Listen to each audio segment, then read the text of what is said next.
आइए सुनते हैं जयशंकर प्रसाद की कहानी नूरी।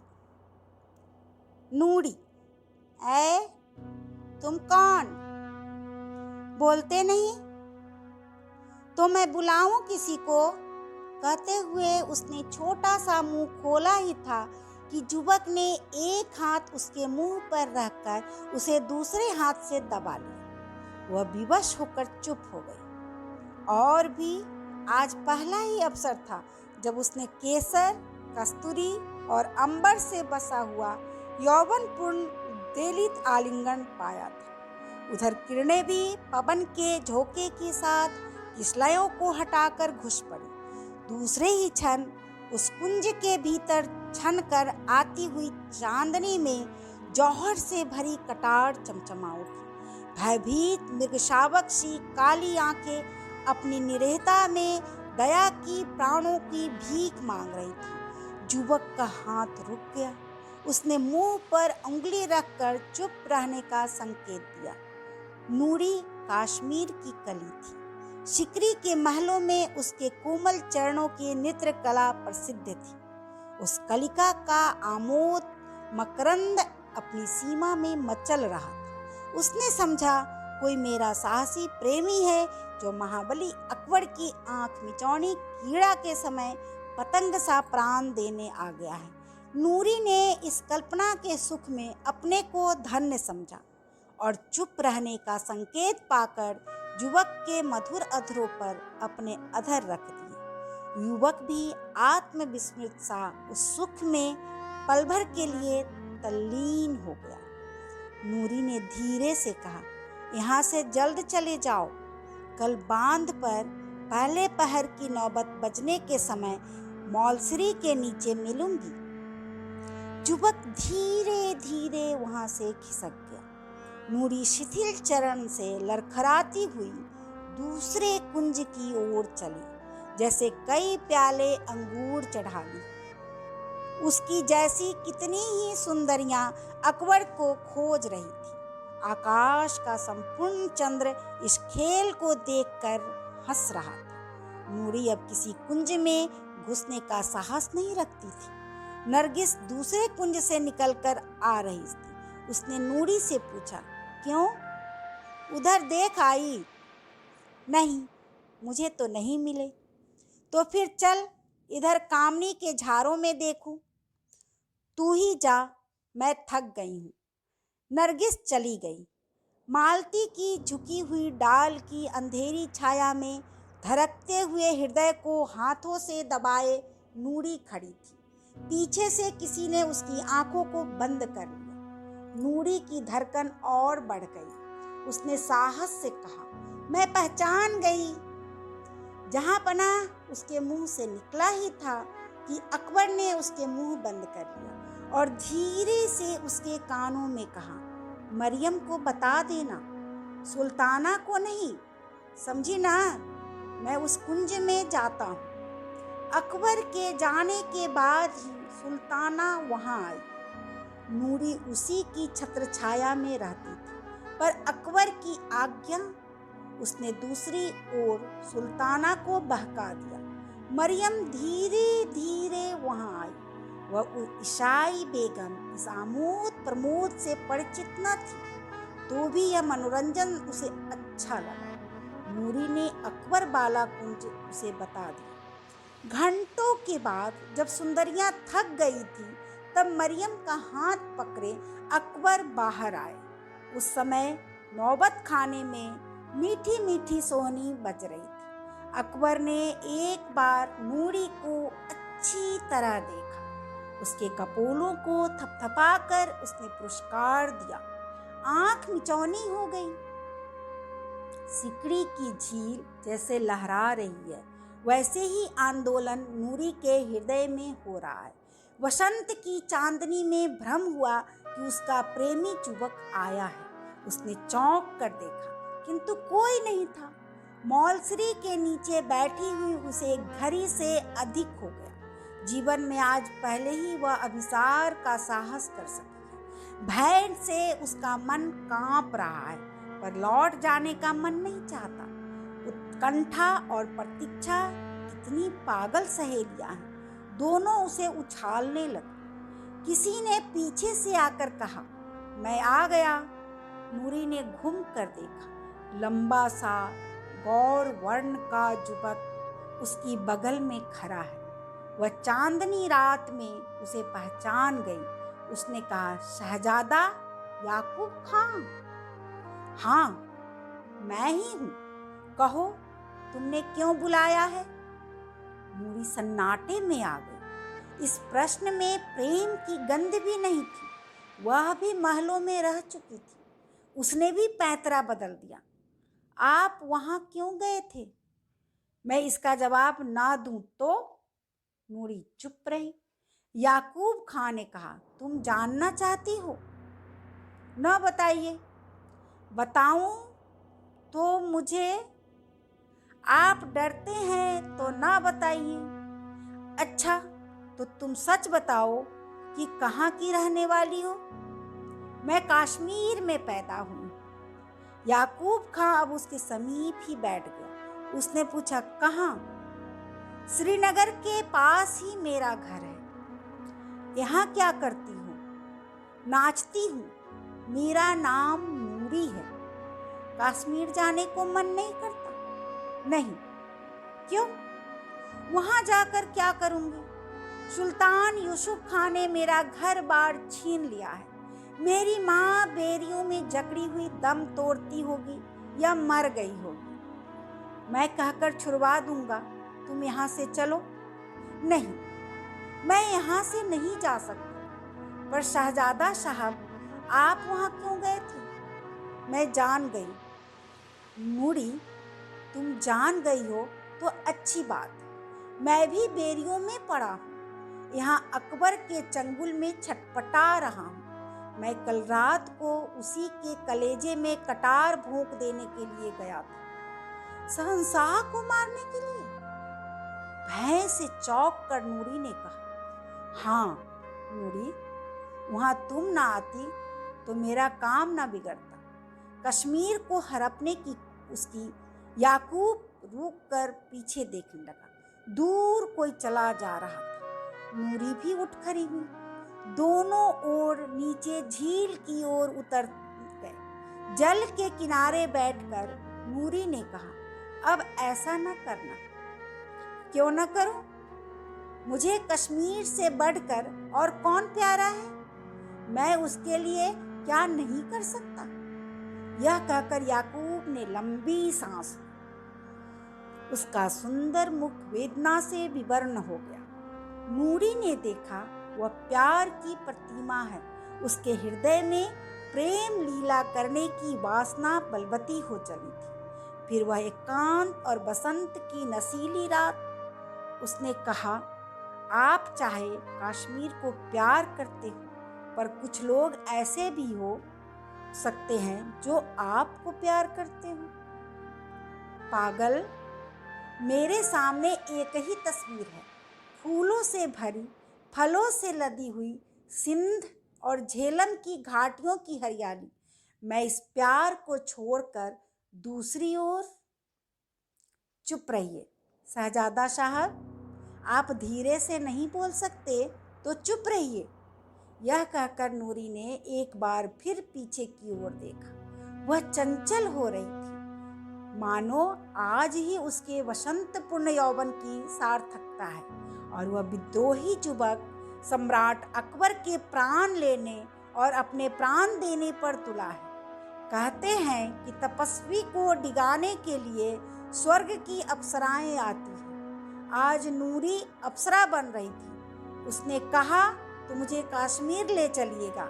याकूब के समीप और सटकर भयभीत सी होकर वह बोली, बोलिए, मुझे ले चलिएगा। मैं भी इन सुनहरी बेरियों को तोड़ना चाहती हूँ। तुम मुझको प्यार करती हो नूरी?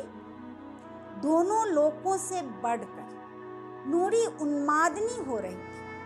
पर मुझे तो अभी एक बार फिर वही करना है जिसके लिए तुम मना करती हो। बच जाऊंगा तो देख जाएगा। यह कहकर याकूब ने उसका हाथ पकड़ लिया।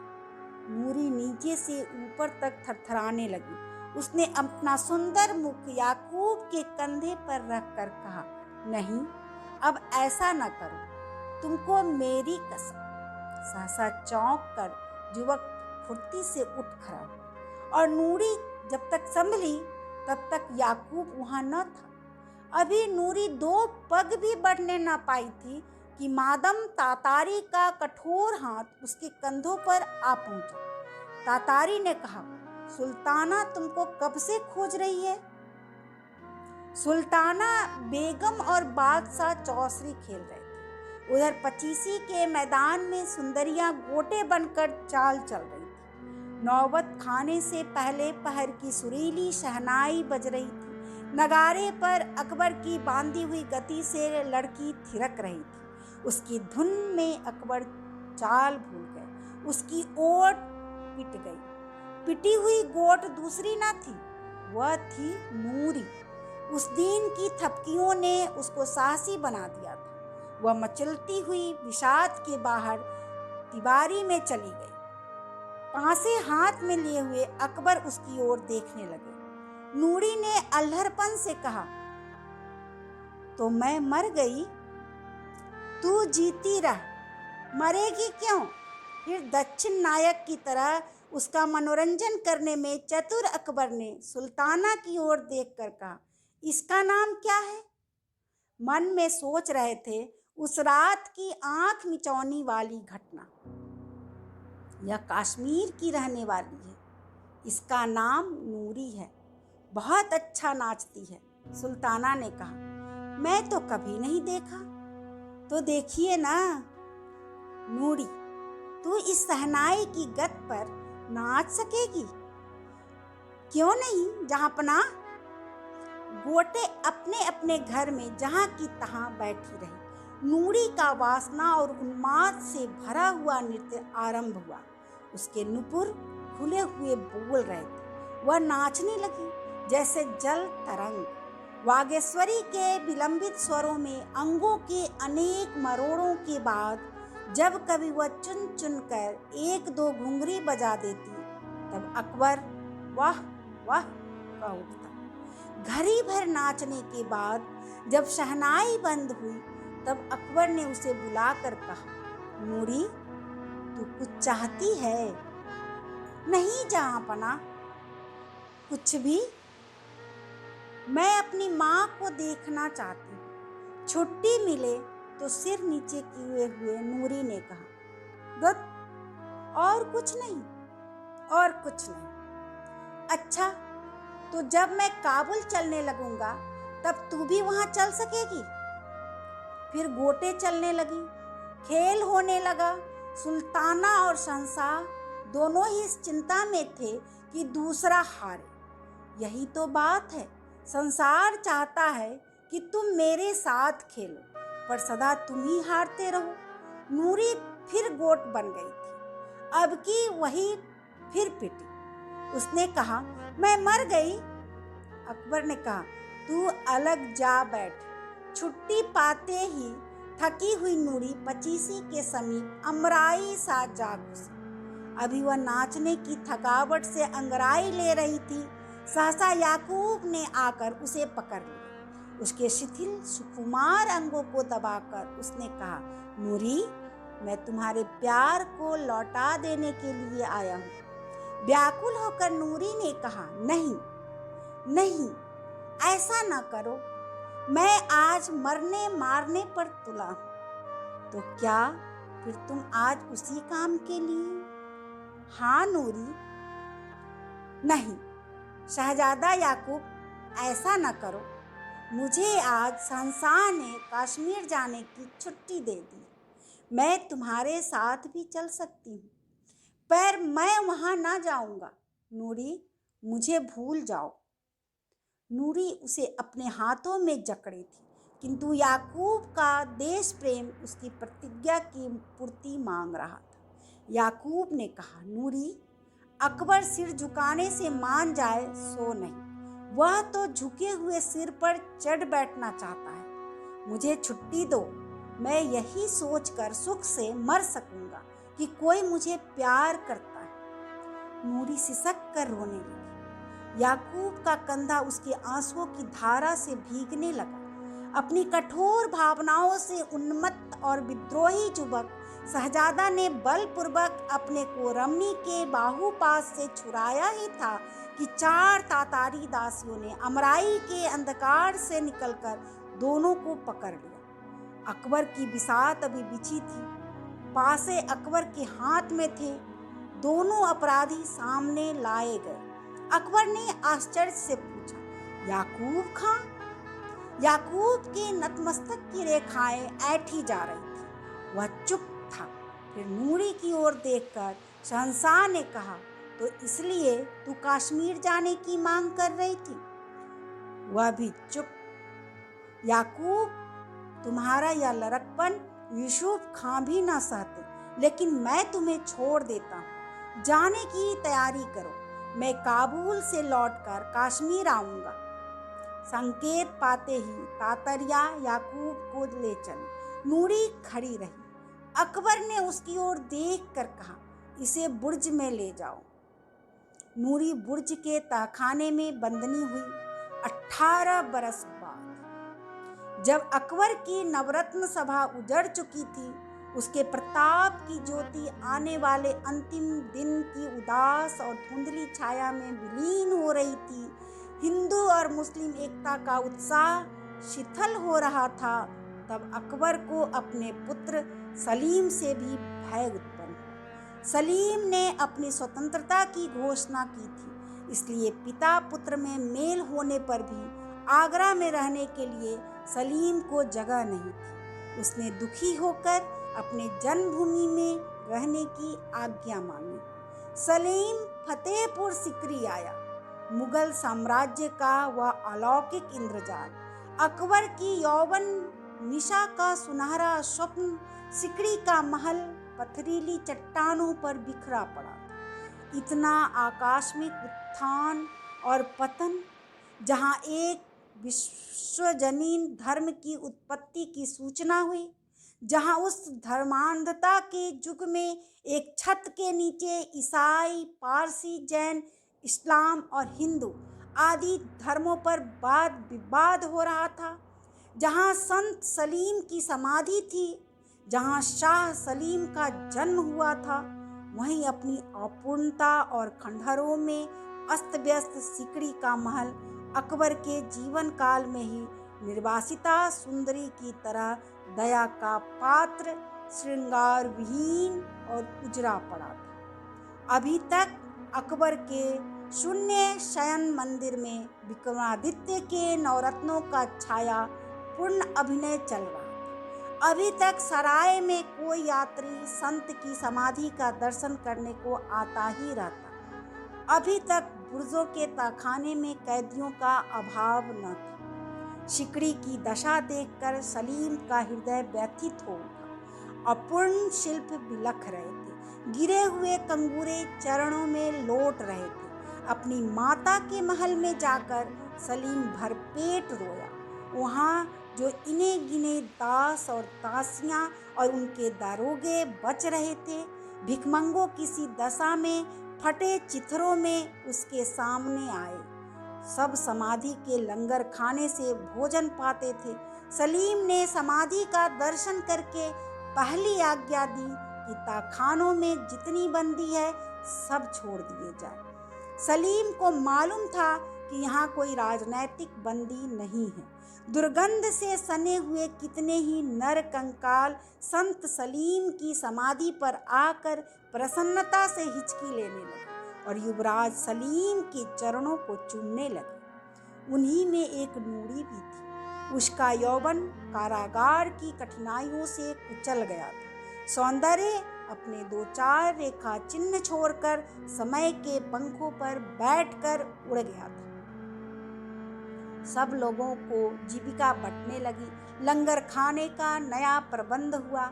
उसमें से नूरी को सराय में आए हुए यात्रियों को भोजन देने का कार्य मिला। वैशाख की चांदनी थी। झील के किनारे मौलसिरी के नीचे कव्वालों का जमघट था। लोग मस्ती में झूम झूम कर गा रहे थे। मैंने अपने प्रियतम को देखा था। वह सौंदर्य मदिरा की तरह नशीला, चांदनी सा उज्जवल, तरंगों सा यौवन पूर्ण और अपनी हंसी सा निर्मल था। किंतु हलाहल भरी उसकी अपांग धारा, आह निर्दय! मरण और जीवन का रहस्य उन संकेतों में छिपा था। आज भी न जाने क्यों भूलने में असमर्थ हूँ। कुंजों में फूलों के झुरमुट में तुम छिप सकोगे। तुम्हारा वह चिर विकासमय सौंदर्य, वह दिवगंत व्यापी सौरभ तुमको छिपने देगा? मेरी विकलता को देखकर प्रसन्न होने वाले मैं बलिहारी। नूरी वहीं खड़ी होकर सुन रही थी। वह कव्वालों के लिए भोजन लिवा कर आई थी। गाढ़े का पैजामा और कुर्ता, उस पर गाढ़े की ओढ़नी, उदास और दयनीय मुख पर निरहता की शांति। नूरी में विचित्र परिवर्तन था। उसका हृदय अपनी विवश पराधीनता भोगते भोगते शीतल और भगवान की करुणा का अवलंबी बन गया था। वह संत सलीम की समाधि पर वह बैठकर भगवान की प्रार्थना करती थी। तब उसके हृदय में किसी प्रकार की सांसारिक वासना या अभाव अभियोग का योग न रहता। आज न जाने क्यों इस संगीत ने उसकी सोई हुई मनोवृत्ति को जगा दिया। वह मौलश्री का वृक्ष था। संगीत का वह अर्थ चाहे किसी अज्ञात लोक की परम सीमा तक पहुंचता हो, किंतु आज तो नूरी अपने संकेत स्थल की वह घटना स्मरण कर रही थी जिसमें एक सुंदर युवक से उसके हृदय की बातों के खोल देने का रहस्य था। वह कश्मीर का शहजादा आज कहाँ होगा? नूरी ने चंचल होकर वही थालों को रखवा दिया और स्वयं धीरे धीरे अपने उत्तेजित हृदय को दबाते हुए संत की समाधि की ओर चल पड़ी। संगमरमर की जालियों से टिककर वह बैठ गई। सामने चंद्रमा की किरणों का समारोह था। वह ध्यान में निमग्न थी। उसकी निश्चल तन्मयता के सुख को नष्ट करते हुए किसी ने कहा, नूरी, क्या अभी सराय में खाना ना जाएगा? वह सावधान होकर उठ खड़ी, लंगर खाने से रोटियों का थाल लेकर सराय की ओर चल पड़ी। सराय के फाटक पर पहुंचकर वह निराश्रित भूखों की खोज कर रोटियां देने लगी। एक कोठरी के समीप पहुंचकर उसने देखा कि एक युवक टूटी हुई खाट पर परा कराह रहा है। उसने पूछा, क्या है भाई, तुम बीमार हो क्या? मैं तुम्हारे लिए कुछ कर सकती हूँ तो बताओ। बहुत कुछ, टूटे स्वर से युवक ने कहा। नूरी भीतर चली गई। उसने कहा, क्या है, कहिए। पास में पैसा न होने से ये लोग मेरी खोज नहीं लेते। आज सवेरे से मैंने जल नहीं पिया।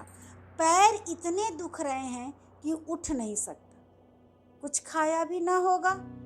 कल रात को यहाँ पहुँचने पर थोड़ा सा खा लिया था। पैदल चलने से पैर सूज आए हैं, तब से यूं ही पड़ा हूँ। नूरी थाल रखकर बाहर चली गई। पानी लेकर आई। उसने कहा, लो अब उठकर कुछ रोटियां खाकर पानी पी लो। युवक उठ बैठा। कुछ अन्न जल पेट में जाने के बाद जैसे उसे चेतना आ गई। उसने पूछा, तुम कौन हो? मैं लंगर खाने से रोटियां बांटती हूँ। मेरा नाम नूरी है। जब तक तुम्हारी पीड़ा अच्छी न होगी मैं तुम्हारी सेवा करूँगी, रोटियां पहुँचाऊँगी, जल रख जाऊँगी। घबराओ नहीं, यह मालिक सबको देखता है।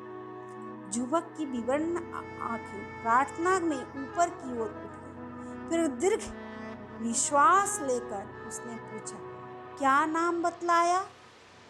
नूरी ना? हाँ, यही तो। अच्छा, तुम यहाँ महलों में जाती होगी? महल? हाँ, महलों की दीवारें तो खड़ी है। तब तुम नहीं जानती होगी। उसका नाम नूरी था। वह कश्मीर की रहने वाली थी। उससे आपको क्या काम है? मन ही मन कांप कर नूरी ने पूछा। मिले तो कह देना कि एक अभागे ने तुम्हारे प्यार को ठुकरा दिया था।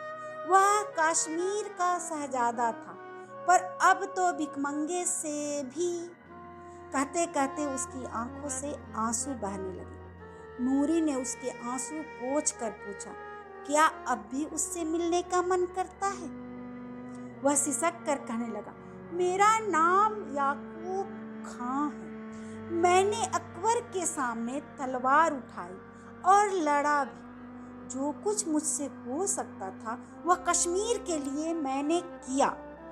इसके बाद बिहार के भयानक तहखाने में बेड़ियों से जकड़ा हुआ कितने दिनों तक पड़ा रहा। सुना है कि सुल्तान सलीम ने वहाँ के अभागों को फिर से धूप देखने के लिए छोड़ दिया है। मैं वहीं से ठोकरें खाता हुआ चला आ रहा हूँ। हथकड़ियों से छूटने पर किसी अपने प्यार करने वाले को देखना चाहता था। उसी से सिकरी चला आया। देखता हूँ कि मुझे वह भी न मिलेगा।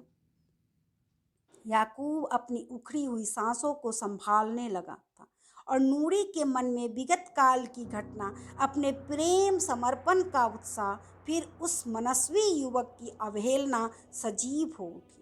आज जीवन का क्या रूप होता? आशा से भरी संसार यात्रा किस सुंदर विश्राम भवन में पहुंचती। अब तक संसार के कितने सुंदर रहस्य फूलों की तरह अपनी पंखुड़ियां खोल चुके होते। अब प्रेम करने का तो दिन तो रहा नहीं। हृदय में इतना प्यार कहाँ आ रहा जो दूंगी जिससे वह ठूंठ हरा हो जाएगा। नहीं, नूरी ने मोह का जाल छिन्न कर दिया है। वह अब उसमें न पड़ेगी। तो भी इस दयनीय मनुष्य की सेवा। किंतु यह क्या? याकूब हिचकियां ले रहा था। उसकी पुकार का संतोषजनक उत्तर नहीं मिला। निर्मम हृदय नूरी ने विलंब कर दिया। वह विचार करने लगी थी और याकूब को इतना अवसर नहीं था। नूरी उसके सिर हाथों पर लेकर उसे लिटाने लगी। साथ ही अभागे याकूब के खुले हुए प्यासे मुंह में नूरी की आंखों के आंसू टपाटप गिरने लगे। अभी आप सुन रहे थे जयशंकर प्रसाद की प्रसिद्ध कहानी नूरी। ऐसी ही अच्छी अच्छी कहानी सुनने के लिए आप मेरे चैनल को लाइक और सब्सक्राइब जरूर करें। सपोर्ट के लिए धन्यवाद।